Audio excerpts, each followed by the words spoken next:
साबित हुआ। कांग्रेस ने सैम पित्रोदा को फिर से जोड़ लिया है। एक बार फिर से Sam Pitroda Indian overseas Congress के अध्यक्ष बनाए गए हैं, यानी चुनाव के दौरान मचे हंगामे को शांत करने के लिए हटाया और चुनाव खत्म होते ही बहाल कर दिया। एक रिपोर्ट।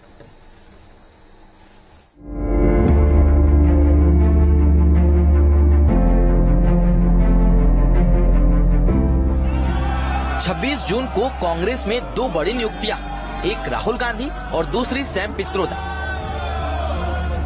राहुल गांधी लोकसभा में विपक्ष के नेता बनाए गए तो सैम पित्रोदा की पुरानी जिम्मेदारी बहाल हो गई।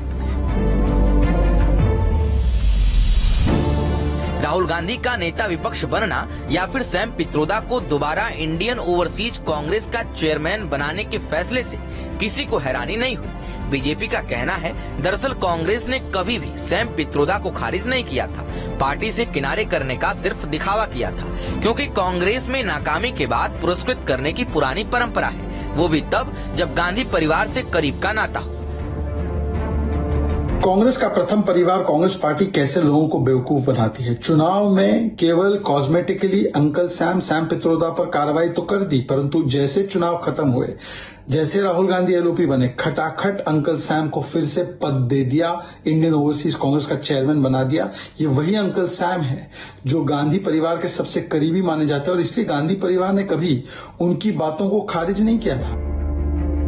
2024 के लोकसभा चुनाव से ठीक पहले सैम पित्रोदा के बयान से सियासी तूफान उठ खड़ा हुआ था। सैम पित्रोदा अमेरिका में बैठकर भारत की विविधता पर टिप्पणी कर रहे थे, भारतीय मूल के लोगों पर सवाल उठाया था। सैम पित्रोदा ने कहा था, We could hold country together as diverse as India, where people on east look like Chinese, people on west look like Arab, people on north look like, maybe white, and people in south look like Africa. Lok Sabha चुनाव के दौरान भारतीयों पर Sam Pitroda के ये बयान कांग्रेस की गले की फांस बन गए। विवाद बढ़ने पर सैम पित्रोदा को कांग्रेस ने पद से हटाकर लीपापोती की कोशिश की, लेकिन भारतीयों के रंग पर टिप्पणी 24 के चुनाव में एक बड़ा मुद्दा बन गया। उसने कहा है कि जिनका चमड़ी का रंग काला होता है, ये सब अफ्रीका के हैं। मतलब आप सबको, मेरे देश के अनेक लोगों को चमड़ी के रंग के आधार पर उन्होंने इतनी बड़ी गाली दे दी। सैम पित्रोदा ने भारतीयों पर नस्ल भेदी बयानबाजी से पहले विरासत टैक्स का जिक्र कर विवादित बयानों की पहली किस्त जारी की थी। 2024 को लोकसभा चुनाव के दौरान पित्रोदा ने अमेरिका में विरासत टैक्स का जिक्र कर भारत में भी इस अवधारणा को लागू करने की नसीहत दी थी। विरासत टैक्स का अर्थ है किसी व्यक्ति की संपत्ति का 55% हिस्सा सरकार को सौंप दिया जाता है, न कि उनके बच्चों को। In America, there is an inheritance tax. So if, let's say, one has $100 million worth of wealth, and when he dies, he can only transfer probably 45% to his children. 55% is grabbed by government. Now that's an interesting law. It says, you in your generation made wealth. You are leaving now. You must leave your wealth for public. Not all of it, half of it. Which to me sounds fair. In India, you don't have that. If somebody is worth 10 billion and he dies, his children get 10 billion. Public get nothing.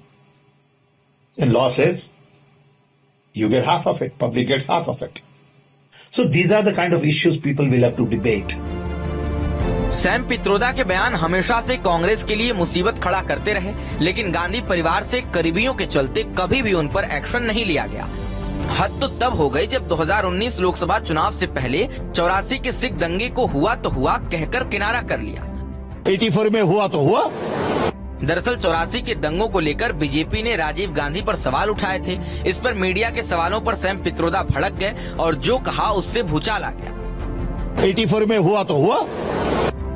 Pitroda ने इस बयान पर माफी तो मांगी, लेकिन कांग्रेस को इसका खामियाजा चुनाव में जबरदस्त उठाना पड़ा। सैम पित्रोदा की विवादित बयानों की फहरिस्त बहुत लंबी है। भारत विरोधी सोच कहें या फिर अमेरिका सोच से प्रभावित, सैम पित्रोदा ने जब भी मुंह खोला है विवादों को नई हवा दी है। पाकिस्तान के बालाकोट में भारत की सर्जिकल स्ट्राइक तक का विरोध कर कांग्रेस के लिए दोहरी मुसीबत पैदा कर दी थी। My duty to ask, okay, That doesn't mean I'm not nationalist. That doesn't mean I'm on this side or that side. We need to know the facts. If you say 300 people were killed, I need to know that. We all need to know that. People of India need to know that. Congress में विवादित बयान देने वाले नेताओं में एक से बढ़कर एक नाम है, लेकिन सैम पित्रोदा एक ही है। सैम पित्रोदा के बयान कांग्रेस के लिए हमेशा से नासूर साबित होते रहे हैं। बावजूद इसके इंदिरा से लेकर राहुल गांधी तक कांग्रेस के प्रिय बने रहे। तो अंकल सैम ने भारतीयों के बारे में अपमानजनक टिप्पणी की कि साउथ इंडियन जो होते हैं वो अफ्रीकन होते हैं, ईस्ट इंडियन चाइनीज होते हैं। जो अंकल सैम ने सिखों का नरसंहार जो हुआ था उसका मखौल उड़ाया था, कहा था हुआ तो हुआ। जो उन्होंने इनहेरिटेंस टैक्स की बात की थी, 55% लगना चाहिए, मिडिल क्लास पर टैक्स बढ़ना चाहिए, मतलब कि कांग्रेस पार्टी इन सारी बातों से इत्तेफाक रखती थी। और जैसे ही मौका मिला, चुनाव जैसे ही खत्म, खटाखट अंकल सैम वापस आ गए। ये दिखाता है प्रथम परिवार की सोच क्या है। भारत को बांटने के लिए अंकल सैम की बातों से इत्तेफाक रखती है कांग्रेस। 2017 में पित्रोदा को इंडियन ओवरसीज कांग्रेस का अध्यक्ष नियुक्त किया गया था।